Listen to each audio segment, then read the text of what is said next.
Hello guys, welcome to your YouTube channel Aspire Reviews. Hara అనే movie అయితే చూడటం జరిగింది భయ్య. ఈ మూవీ చూసాక ఒపీనియన్ చెప్పాలంటే నాకైతే భలే నచ్చింది భయ్య మూవీ. అంటే చాలా రోజుల తర్వాత సుధీర్ బాబు గారిని ఒక మంచి మూవీలో చూసాను అనిపించింది. ఎప్పటి నుంచి అనుకుంటున్నాను సుధీర్ బాబు గారికి ఉండే కట్అవుట్కి, ఆ బాడీకి ఒక మంచి సినిమా పడితే ఎలా ఉంటుందని చాలా రోజు నుంచి వెయిట్ చేస్తున్నాను. అలా మంచి సినిమానే ఈ హర భయ్య. ప్రతి ఒక్కరూ థియేటర్కి వెళ్ళి ఎంజాయ్ చేయాల్సిన మూవీ భయ్య ఇది. చాలా అంటే చాలా నచ్చింది నాకైతే మాత్రం. మెయిన్గా ఈ మూవీలో నాకు బాగా నచ్చింది ఏంటంటే బ్యాక్గ్రౌండ్ స్కోర్ భయ్య. ఎలా ఉందండి అసలు అంటే చాలా కొత్తగా ఉంది భయ్య, యూనిక్గా.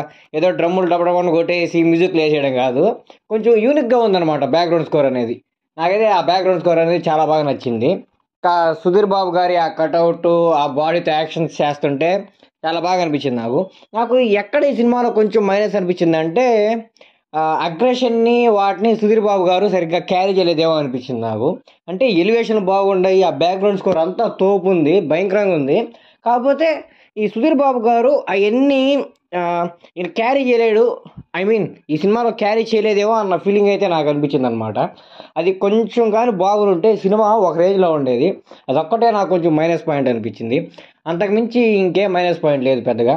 అండ్ ఈ సినిమాలో ఏంటంటే హీరోకి చాలా ఎలివేషన్ చాలా బాగుంటుంది అనమాట.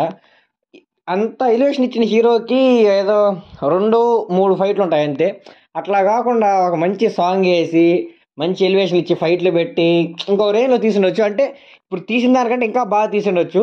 కానీ చాలా రోజుల తర్వాత సుధీర్ బాబు గారికి ఇలాంటి మూవీ పడ్డం అంటే అది చాలా బాగుండింది అనమాట. అంటే అనుకుంటా ఉంటాం వీలో అంత బాడీ పెంచాడు కానీ సినిమా కూడా సరిగ్గా ఆడలేదు, ఇంకా చాలా చాలా ప్రయోగాలు చేస్తుంటారు సుధీర్ బాబు గారు, అయినా ఒక్కటి సక్సెస్ కాదు అని. కానీ ఈ మూవీ మాత్రం నాకైతే పర్సనల్గా చాలా బాగా నచ్చింది భయ్య.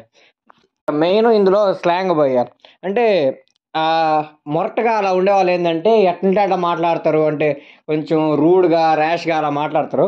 కానీ ఈ మూవీలో రూడ్ ర్యాష్ అంటూ ఏముండదు, మామూలు డైలాగ్సే మాట్లాడతారు. అంటే మామూలుగా కన్వర్సేషన్ ఎలా ఉంటుంది అలాగే ఉంటాయి.